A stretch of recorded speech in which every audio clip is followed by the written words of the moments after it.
Okay, so here we go. So this quote is directly from the science curriculum, and I've gone through it and just highlighted some key words from there. And the reason I've done that is to just allay people's fears that science isn't something that needs to be taught in isolation, but it lends itself beautifully across the curriculum. So if we quickly read it, science is a way of investigating, understanding and explaining our natural physical world and the wider universe.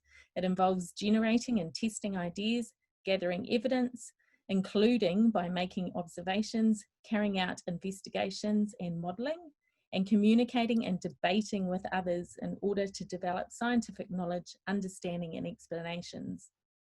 Scientific progress comes from logical, systematic work and from creative insight, built on a foundation of respect for evidence. Different cultures and periods of history have contributed to the development of science. So as you can see from those key words, there's so many opportunities here to integrate the science curriculum across other subject areas, and especially at the moment, linking with local curriculum, which is quite a popular aspect for schools to develop. So today's session, we're going to provide you with a refreshing look at the science curriculum, reminding you all of the aspects of the document, and provide you with some practical and engaging ways to implement science into your classroom program. So how is the science curriculum actually organised? So the first thing that often gets overlooked is the nature of science, which is in fact the overarching strand of science and is at the core of what we do. So the four aspects within that are understanding about science, investigating in science, communicating in science, and participating and contributing. So it is a requirement that all students up to year 10 have opportunities to experience each of these aspects. Also, in the science curriculum, which is another area that often gets overlooked, is the 5 science capabilities. Now, these capabilities weren't a part of the original New Zealand curriculum document that came out, but in 2014, Rosemary Hipkins did a paper looking at how science was taught in schools, and she found that these were the areas that often were missing. A quote from her paper around this was describing the 5 science capabilities as the way to join the dots between the content strands, the overarching nature of science strand, the statement in the front of the curriculum explaining why all students should learn about science, and the key competencies. So if you are a school that's looking at reviewing your science curriculum or looking at how to integrate science more throughout your programs and your local curriculum, then the 5 science capabilities is a really good place to start. So there's more readings and resources on the Science Online aspect of TKI, so make sure you check that out. Okay, so if we look more in depth at the nature of science aims for all levels, which one of those do you think students would consider science? So if you looked at investigating in science, you'd probably be right that most students would think that that is science. But we need to make sure that we are providing students with opportunities to experience all of those. So I won't read them all for you, but you can review this back once this goes on video. Okay, so if we look specifically at the nature of science across level 1 and level 2 of the curriculum, we can summarise the main points, and those summaries are down the bottom there in blue. So the big idea about understanding about science is asking questions and accepting that there is more than one explanation for different aspects. Investigating in science, all your junior teachers will be pleased to see that play is a part of the science curriculum, and it is really important for our students to experience science through natural exploration and play. Communicating in science is language and looking at different representations, and this is where you can do some cultural cross curriculum aspects, looking at myths and legends, and then how the science ideas fit with those. There's a study happening at Wellington University at the moment where a PhD student is looking at breaking apart Māori myths and legends and aligning it with geographical science, things that happen. It's pretty exciting. So I'm waiting with bated breath to see what her findings are there. And finally, participating and contributing. So what that virtually comes down is to then acting on their scientific understanding. So for junior teachers, my advice is that you have nature tables in your classroom and that science through play is encouraged. Have a wonder wall for questions and help them to find the answers. Don't just leave it as a wondering. Actually explore with them or use those ideas as provocations or invitations for further learning through play. And try where you can to make connections with science and their real life observations. As we progress to level 3 and level 4 objectives, there is a nice natural progression and a lot of the same ideas come through in here. Again, I've summarised them, and what's exciting about this level of the curriculum is that you can make a lot of links from here with the digital technologies curriculum, and I think that's really important to remember, that we need to be integrating DT throughout where we can. So if we look at understanding about science, the big idea there of course is explaining identifying evidence, but collaboration is a really important aspect there, which fits really nicely in with our designing and developing digital outcomes of the digital technologies curriculum. Investigating in science, again, using students' prior knowledge, questioning, modelling, investigating and explaining.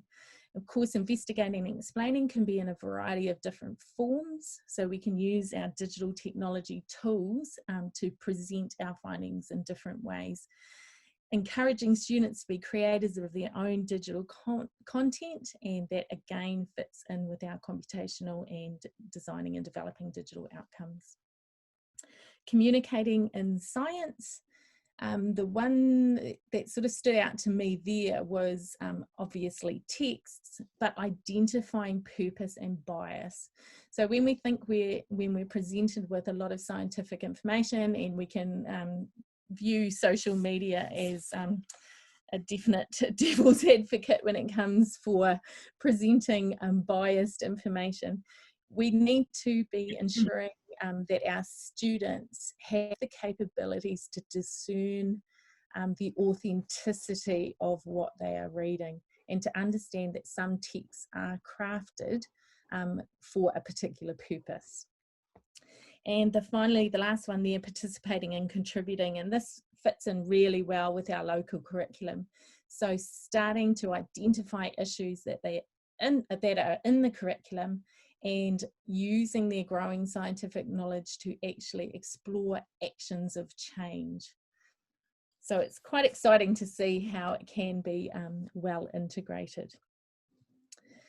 Right, so when most people think of the science curriculum, they think of these 4 strands here: the living world, the physical world, the material world, and planet Earth and beyond. So these 4 strands provide the context of learning to explore those 4 aspects of the nature of science. So predominantly in schools, the living world and planet and Earth and beyond seem to be the strands that are covered the most. And that's probably from the fact that those are naturally occurring things that students observe, and for teachers they are much easier to explain. Depending on how your local curriculum has been developed in your school, you need to make sure that there are opportunities for students to experience context across all of the strands. So a question I often get asked is, well, how do we do that if we're following a model of inquiry where students direct their own learning? So you need to be familiar with the curriculum and see science opportunities in all that you do. If you're not doing a unit of work that's specifically around the physical world or the material world, integrate it through texts and real life happenings that are occurring, and try your best to explain them. And if you don't know, accept that you don't always have to be the loci of control, and that you can actually learn alongside with your students. Right, so let's get into the material world. So the material world itself is, I've arranged this table to sort of explain clearly what the three different aspects, or the three big ideas, I guess, are of the material world. So those are property and changes of matter, the structure of matter, and chemistry and society. So at level 1 and 2 of the curriculum, you're only interested in property and changes of matter and chemistry and society, whereas level 3, again, only property and changes of matter and chemistry and society. Level 4 is when you start to bring in the structure of matter. So if we look at the level 1 and 2 aspects of the material world, this is how I would organise my planning. So I would have the nature of science at the top. I would have my big ideas of the material world there in the middle, and those summary aspects that I showed you earlier. So am I providing students with an opportunity to ask questions, play, interpret things in their language, whether it be written, oral, digital, etc., and do they have an opportunity to act on those findings? So if we break open the first big idea, I'll just flick back, of the level 1 curriculum, property and changes of matter. Observe, describe and compare physical and chemical properties of common materials and changes that occur when materials are mixed, heated or cooled. So here's some big ideas about what that could look like. So the first big idea is really looking at the states of matter and understanding that all things live as either a liquid, solid or gas. You wouldn't get into plasma, which is another state of matter, until level 4 at least, or even level 5, because they have to have an understanding of ions and things, so which is more difficult chemistry to understand. Okay, so within the junior level of science learning, some examples that you could use are understanding that solids are fixed in shape, and that solids could be rocks, sugar cubes, containers, wire, all sorts of different things that they would find in their natural environment. If we want to change how solids look, then we have to do something to them. We have to crush them, melt them, bend them. Liquids take the shape of the container that they are in. That's an important aspect that leads into the particle nature of matter later on. And that we can turn liquids into solids by freezing them or boiling them. And that gases will fill the space that they have available. And a good way of explaining gas and how gas moves is to outline to students, this is why we can smell onions cooking on the barbecue from miles away. So some simple ideas I've got written there as activities that you can use. So, you know, observing the similarities and the differences of solids, getting them to articulate what the differences and similarities are, having a station with liquids and using different containers to measure. So how come a litre of water weighs a different amount to a litre of milk? Looking at those sorts of aspects. Gas, you can look at bubbles. Bubbles are always fun. Also simple baking soda and vinegar type experiments to create gas. windmills, how particles move through wind, through the air, and explaining how smells get up your nose. So as long as you're providing students with opportunities to predict, observe, explain, record their ideas, investigate, compare, make connections, and ask questions, then you are covering the big ideas of level 1 and 2 of the material world. Okay, so here's some texts that we've created that help support the learning. And if we think back to one of the 5 science capabilities, one of those was engaging in science. So text is a really good way to engage students in science without actually doing specific science lessons. So here's an example here of the story, The Hole in the King's Sock. Now, the hole in the king's sock, as you know, the king has a hole and he looks for different ways to fix the hole. So this is a good opportunity for you to explore the second aspect, and I'll flip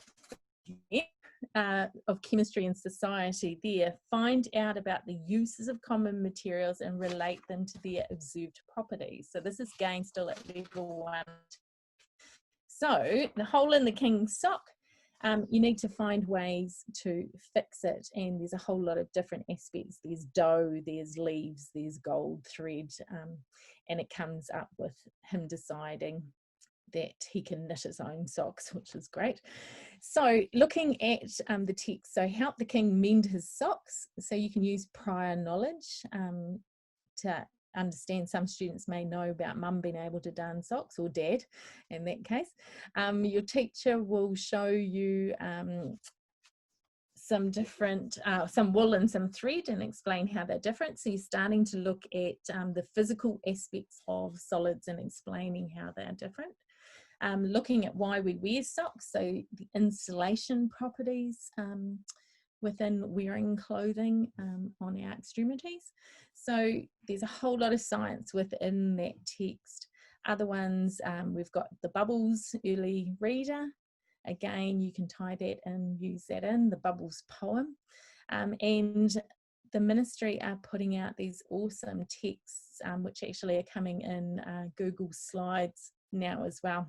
So there's one here called Pop, Froth and Fizz. So it's a science experiment given in cartoon form, which is really engaging text for students.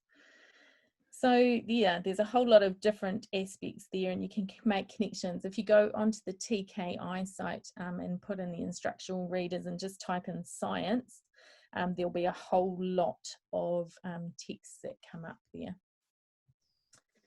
Okay, so as we move up our curriculum levels, level 3 and 4, we can see that things start to get a little bit more intense.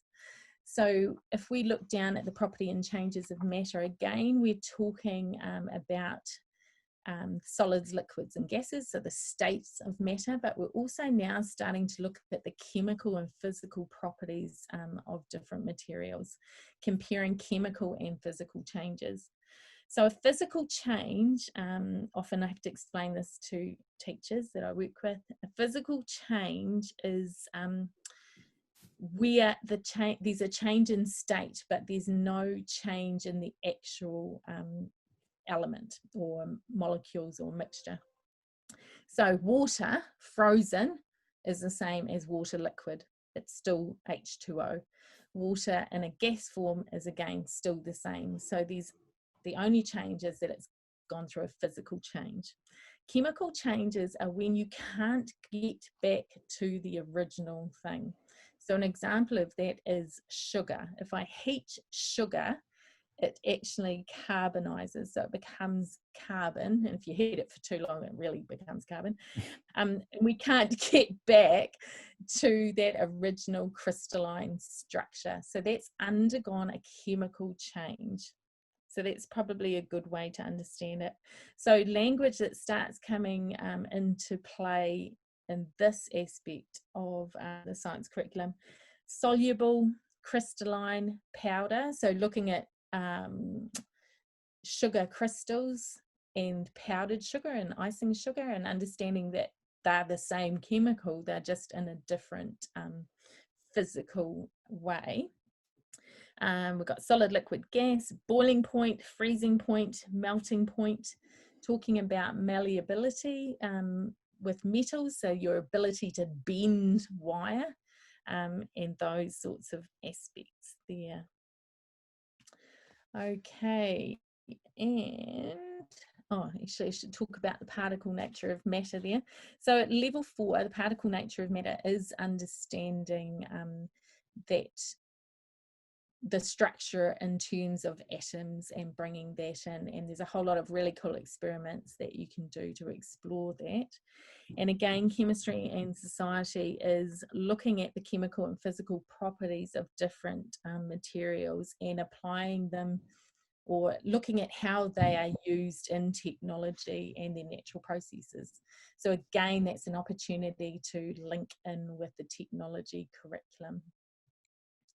So our big ideas for level 3 and 4 are outlined here. So states of matter, moving between states, the particle nature of matter, diffusion, that's a really good one, especially in year 7-8 classrooms, understanding how Johnny can fart and Sally can smell it up the front right of the corner. So understanding how particles move through air. Rates of reaction, so looking at surface area, temperature, catalysts, that aspect is something that would come to mind with students. Thinking about why McDonald's chips are cut so thin, so increasing the surface area and reducing the amount of time it takes to cook them. Looking at everyday chemistry, acids, bases, cooking, soaps, food chemicals, photosynthesis in there. But an important aspect of the science curriculum too is tying in at year 7-8 level and making sure you're looking at the careers in science as well that are available to students. Yep. Oh, and the bottom slide down there is integrating into other curriculum areas. So, you know, making connections with your reading and your writing and your maths as well. Okay, so texts to support learning there. Again, the ministry are putting out a range of really high quality science text, and there's some examples there. They're coming in Google slide format for you, so they're easy to share digitally, so great for remote learning. And I've just put a few titles there, which are awesome. Okay. Sharp Kinane Limited, we have amazing facilitators who have a wealth of knowledge, and we, when we're creating our resources from the texts, the ministry texts, we often will look at them through the lens of all curriculum areas, so we can pick out parts that fit in. And I've got a particular preference for science, which is why often I look at texts from a science point of view. So the ukulele maker up the top left, that one there, the science ideas, we're following a scientific procedure to create a polymer. So if you know anything about ukulele strings, they can be made from polymers, and you can make your own polymer using milk and vinegar. So the process is all explained within that text, and yeah, that's an awesome way to introduce science there. Jack and the Beanstalk, there's another example here. So the golden egg, so you can look at the golden egg. One, how heavy was that goose if it actually laid a golden egg? You could look at that aspect, but also you can create a golden egg by putting an egg inside a sock and spinning it around and scrambling it inside the whole egg, and then boiling it and seeing how it has undergone a chemical change to be now a scrambled boiled egg. And the bonus is that they're actually delicious, so you can eat that as well. Also looked in this text at biotechnology aspects. So what if Jack hadn't actually sold the cow? What could he have done with the cow instead to make some money? So there's yogurt making, ice cream making, all sorts of aspects in there as well. The Recycle Worm Farm looks at fertilisers, recycling and composting. So that's a popular one for schools, especially enviro schools. The text down the bottom, ancestors in front of a campfire. So there's a whole lot of science learning around campfires. Cooking marshmallows, of course, an example of a chemical change. And once you've burnt the outside of that, we all know you can't go back to the fluffy pink marshmallow it once was. Looking at combustion of fuel and heat loss in clothing that you need to wear with camping. Iron Tamariki, we're getting to the end of the year where there's going to be lots of sports trophies and things won, and cleaning sports trophies is always lots of fun for those people who are responsible for that. So you can look at ways to investigate methods to clean silver trophies in bulk. My advice is you don't actually use the real trophies at school. You might get into a bit of trouble if things go wrong. And another text there, that's the idea. So looking at plants and cuttings, growth, not quite material world there, but also looking at fertilizers and acidity of soil, and what you can do to counteract that use of lime and aspects. Yeah. Okay, other valuable resources that people often use, the Assessment Resource Bank, and if you haven't logged up or signed up for that, do so. So there is a lot of science activities there that you can make use of. Now, they're split into level 2, 3, 4, 5, and also split into different strands or different content strands of the science curriculum. And you can use them for assessment purposes, you can use them as pre-tests, you can use them as prompts for actually carrying out an investigation. Yeah, lots of really good use there, so make sure you check out the ARBs. And Sharp Kinane again. If you decide to pursue a centrally funded contract with Sharp Kinane, you will have access to all our wonderful resources that we do create, and this is one that I have created, a science unit to help support teachers in their understanding. And often I find that teachers are a little bit afraid to teach science because of their own lack of content knowledge. So this resource was designed to really get people to understand the science behind what's going on. And I've just showcased popcorn here because popcorn is an awesome way to bring science into the classroom, and it tastes good on a Friday afternoon. So if you don't know much about popcorn itself, popcorn kernels will only successfully pop if they contain 14% of water inside the kernel. And what happens is the water inside the kernel, once it heats up, changes obviously from liquid to gas, and the particles get so hot that they're trapped inside, and once they get hot enough and they're moving faster, they will actually crack through the kernel and have enough energy to escape. And of course that gas escaping causes the pop sound, and they escape with such a force that the popcorn kernel turns inside out. And of course there's a chemical change there in the center of the popcorn kernel. So some enzyme changes, etc. in there. And what you can do is you measure the kernels before you pop them, and you measure the kernels after you pop them, and you see if there is in fact a 14% loss in mass. So it's a really good experiment to do in the classroom, but it's also a really good experiment to introduce the concept of control. And control is when the number of popcorn kernels is all the same, so keeping the number at 20, the popcorn maker is all the same, the time that you take to pop the popcorn is the same, the scales that you would use to weigh the kernels and before and after is the same. So it's really a great way to introduce science concepts, and you can record your observations and obviously follow the template there to start developing scientific process as well.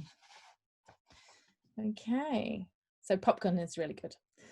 And here's some references to some further resources. If you haven't explored the science curriculum for a while, get on to TKI and have a look. There's some great things on there.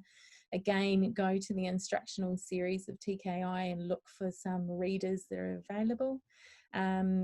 There's also links there to the Nature of Science teaching activities. So those 5 science capabilities that I shared with you online, there's about 10 resources for each of those capabilities, just to give you a starting point. Don't forget about ARBS, and don't forget about Sharp Kinane, because we're here as well to support you. Okay, so hopefully if anyone's got any questions, you've fired them. Yeah, there's only one here about slides. We'll talk about that afterwards. But nobody's asked any questions. So if there are any questions that you want to ask, you know, put on your or switch on your audio now, and then ask Bex directly, and fire away.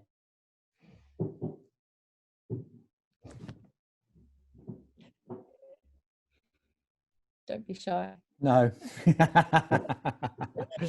Yeah. No, it was very good.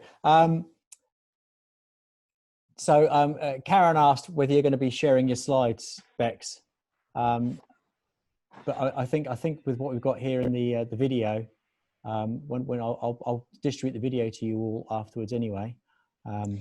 Yeah, if people are wanting like the science behind resources and things, just look up Bex LinkedIn Digitable on Facebook, and often I give out freebies on there, and I have given out a few of the science behind slides as freebies on my Facebook page, so definitely go along there.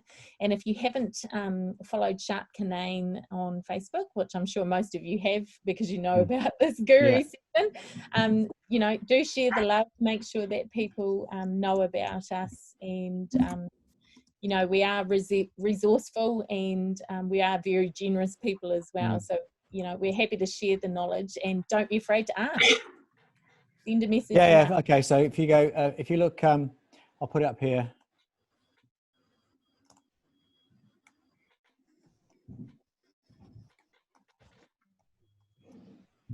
There's our Facebook page, Sharp Kinane Limited. So if you look for that, thank you.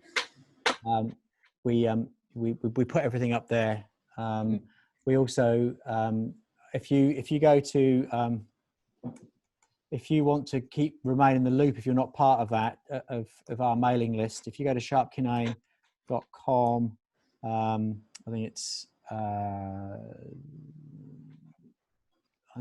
oh, come on, I should know the page. It's something like sign up, or newsletter. There's an opportunity there for you to, one of the pages to actually put yourself onto our mailing list. And so every time, I'm the one that does all the mailing. Every time we've got something happening or a newsletter, I do a newsletter once a month with loads of information. That's what I'm writing tomorrow to go out next week. If you want to be kept informed of the various things that we find on the internet, activities that we're doing, like next month's 40-minute guru, the idea around it is that you guys get to choose what the content is. We all come up with an idea each month, and you guys vote on it, and then we'll put that together and deliver it, and obviously record it as well, so we can share that with other people later on, and yourselves. So if you want to sign up, please do. Well, Chris, we're happy to help you look at your help you with your school curriculum. Bex, what's your Facebook page? Can you see the? I'll type it down. Let me know. So Bex LinkedIn, and then a hyphen, Digitable, Digitable, Digitable. Okay, there we go. So that's the, if you look up that on Facebook, that'll get you direct to Bex's page, and that, you know, so with all the resources that she puts up there. So the way we operate is we are a collective, if you like, of individual facilitators, all operating underneath the Sharp Kinane umbrella to deliver PLD contracts. So each of us have got our own online presence, but we collaborate and we put all of those resources together as part of the contracts that we do. Oh, thanks for that, Karen. That was awesome. Thanks for that. So just said, if you can see that, Bex, it's thank you so much for a brilliant session. So cool. and Chris did the same thing. Awesome session, very good and very inspiring. So yeah, thank you for that. And please, as Bex said, share the love. If you want to let your other colleagues know that we do this once a month, you know, when we send out, if you sign up, feel free to share the link around. We do try to keep the numbers limited to 50 because it just makes it easy to manage the session. But you know, providing we don't have an audio free for all, you know, we can have many more than that. But we think that 50 is easier to manage. So if there are no other questions, Bex, is there anything you want to add? Don't be scared to ask. You know, we are amazingly generous. So if there's something here that you've seen that you'd like to know more about, then please fire away, and yeah, I'm happy to share. So are you happy for people to email you? Shall I put the email up there? Yep, email or message through Facebook, either way. Okay. That's fine. Yeah. You know, even if you're at a starting point and you're not sure how to review your curriculum or whatever, we can, yeah, definitely go from there. Cool. Okay. Well, I think we've had our 40 minutes. Thank you very much for those of you that turned up today and taking your time out of your busy schedule to join us. Look out for our newsletter coming out probably Tuesday, Wednesday next week. With the topics for September's 40-minute guru, and sign up and you'll be kept informed of all the other things that we're offering and sharing out. And we are giving away some resources this month on Facebook. So if you look on our Facebook page, you'll see that. They're full resources. We did some financial literacy ones earlier in the month, and we've got some other ones already lined up for next month to give away. And so, you know, we're glad to have you as part of our information sharing resource. So thank you, everyone. And I'm going to stop recording now.